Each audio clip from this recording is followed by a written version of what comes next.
Good day, everyone. Today we're going to discuss the Module 10, which is the Eco Literacy.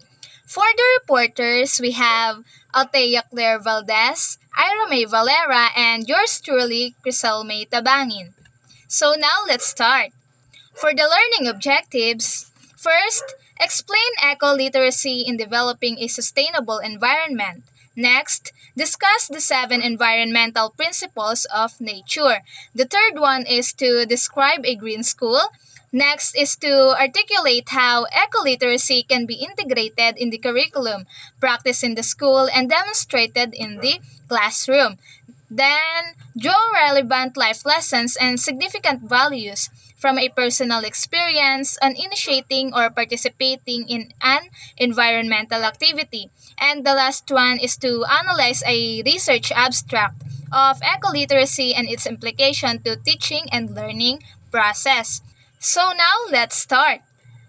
For introduction, in many places, people are struck and devastated by various natural disasters, locally, nationally, and globally. Thus, disaster preparedness and risk management have been the targets of the government and educational institutions. Through various plans and programs, in this case, environmental awareness has to be oriented on taking care of and sustaining the environment through eco-literacy practices. So, natural disasters like floods, earthquakes, and hurricanes can cause great harm to people and also to communities. Governments and schools are working on plans to help people be better prepared for these disasters and to manage the risks they bring. And the one important way to do this is through teaching people about the environment and how to take care of it. And this is called the eco literacy. So now let's have some additional knowledge on what does eco-literacy means. Eco-literacy and sustainable development. Eco-literacy considers ecological systems and awareness of how society operates within natural aspects as an educational imperative.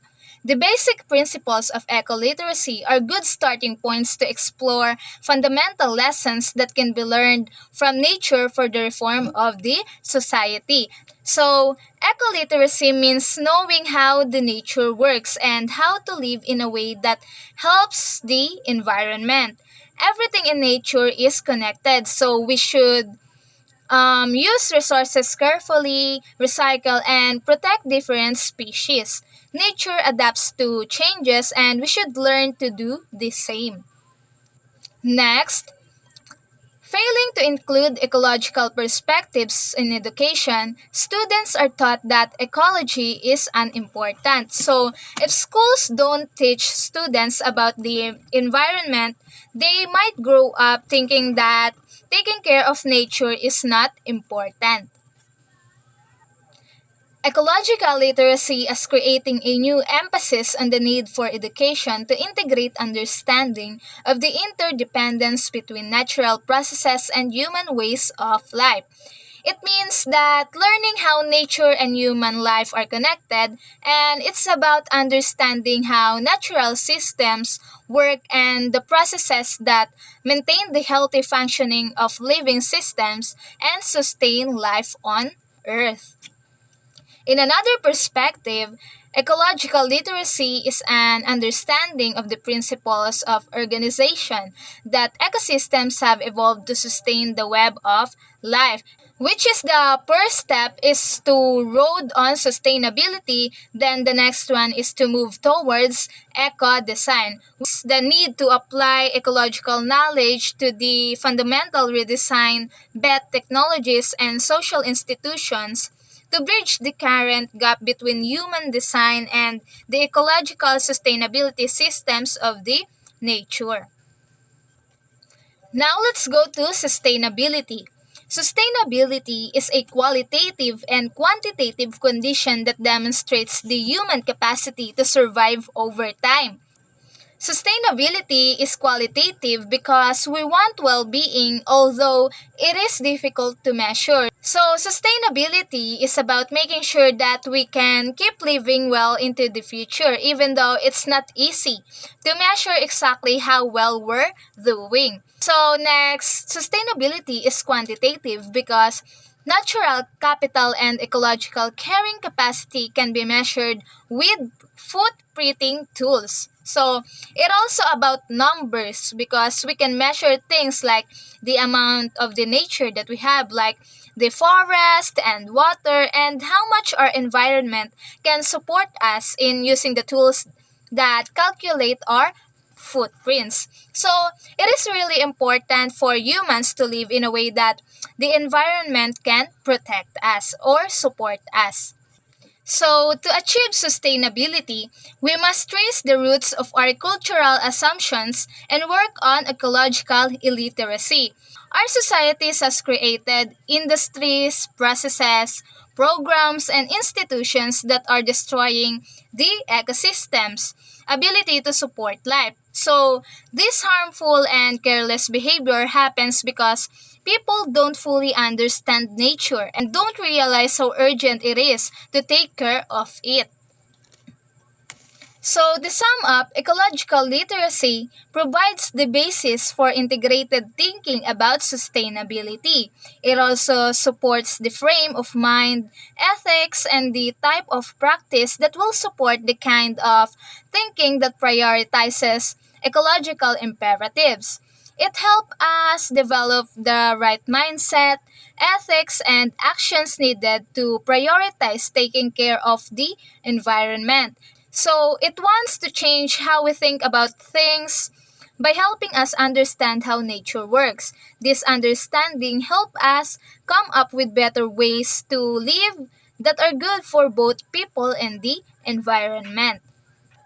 So now let's go to ecologically literate person and society. What does it mean? So now let's start with the ecologically literate person. It applies such understanding to the design and organization of communities and the creation of a regenerative culture. So, it understands nature well, can use that knowledge to plan and organize communities in a way that helps the environment and creates a culture where things are made better over time. Then understand the principles of organization of ecological communities. It means that knowing how living things in nature are organized and work together. Then, use principles for creating sustainable human communities. It means that it knows that while each living thing is unique, we're all connected and part of a bigger system that keeps everything alive. And last is, it understands the essence of independence and connection, and that we are all part of a living system. So it uses their knowledge of nature to do things that help our environment and make life better for everyone, both now and in the future. And they try to reduce harm to the environment and make positive contributions for the well being of all of us. So, it translates this understanding into actions that demonstrate conscious efforts to minimize negative impacts on our life sustaining systems and maximize value contributions to our collective well being. Now, what is ecologically literate society?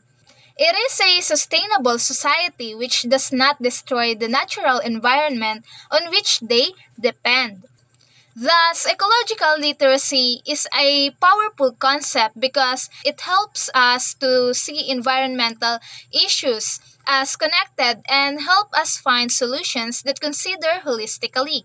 People who support eco literacy believe it is an important part of education today. Nurturing ecological literacy in students of a wide range of ages has become the goal of sustainability educational programs worldwide. Ways to develop eco-literacy in schools. Many educators believe it's essential to prepare students for their unique ecological challenges of our time. The goal is to develop socially and emotionally engaged eco-literacy, which it helps to counter fear, anger, hopelessness by encouraging action on ecological issues. This approach builds strength, hope, resilience in young people. Then, eco-literacy combines emotional, social, and ecological intelligence. The following are identified practices in age appropriate ways for students and help promote the cognitive and affective the abilities with the integration of emotional, social, and ecological intelligences. The first one is develop empathy for all forms of life. By recognizing the common needs we share with all organisms, we can extend our empathy to consider the quality of life of other life forms, feel genuine concern about their well being, and act on that concern. The next one is embrace sustainability as a community practice. When students learn how plants, animals, and living things depend on each other, it shows them how everything is connected.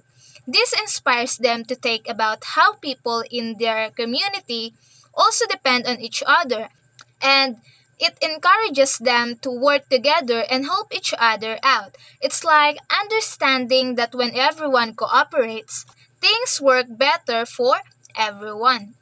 Number three, make the invisible visible.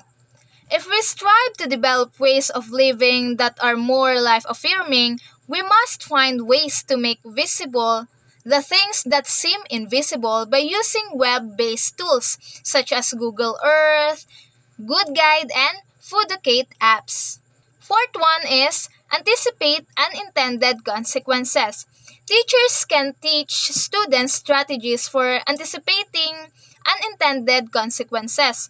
Like the first one, the precautionary principle, which is about taking extra care when something might be harmful, especially to environment or health. Then the system thinking is like seeing the big picture and understanding of how different parts connected and influence each other rather than just focusing on insulated parts of a problem. And the last one is understand how nature sustains life. So, eco literate people recognize that nature has sustained life for long that result to turning the nature. There are three crucial tenets to eco literate living. So, eco-literate people learn from nature that all living organisms are complex and interconnected that inhabit a particular place for survival. It tend to be more aware that systems exist on various levels of scale and collectively practice a way of life that fulfills the needs of the present generation while simultaneously supporting nature's inherent ability to sustain life in the future. So, to sum up all of that, eco-literate living means three important things. It is understanding that all living things rely on each other on their environment to survive. Then knowing that systems work on different levels and living in a way that meets our needs without hurting the nature. And the last one is to ability to strive in the future. It's about learning from nature and understanding how things work together and making choices that help both us and the environment. There are seven environmental principles of nature. Considering the key to understanding environmental problems is to learn about ecosystem. Ecology can be best appreciated in schools through a more practical and more relatable perspectives and manner of orientation and realization. These are the basic environmental principles of ecosystem. The first one is nature knows best. So people need to understand nature and must abide the rules that it imposes. If we want to have enough resources for a long time, we should work with nature instead of working against it.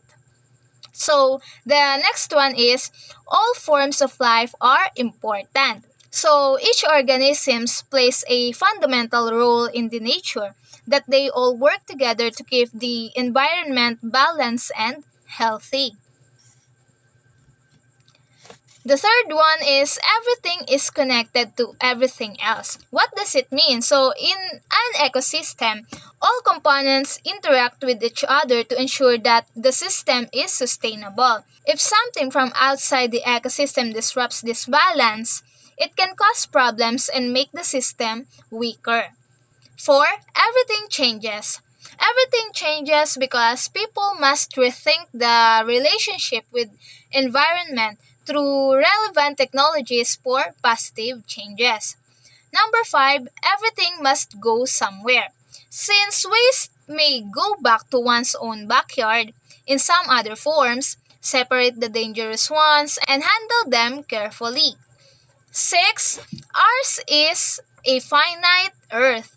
Awareness of the Earth's limited resources leads to a conscious effort to change one's attitude and initiative to recycle them. And the last one is nature is beautiful and we are stewards of God's creation. Being the most intelligent and gifted with reason, humans can control in taking care of the creation of their own advantage. So the next topic will be discussed by Althea Claire Valdez.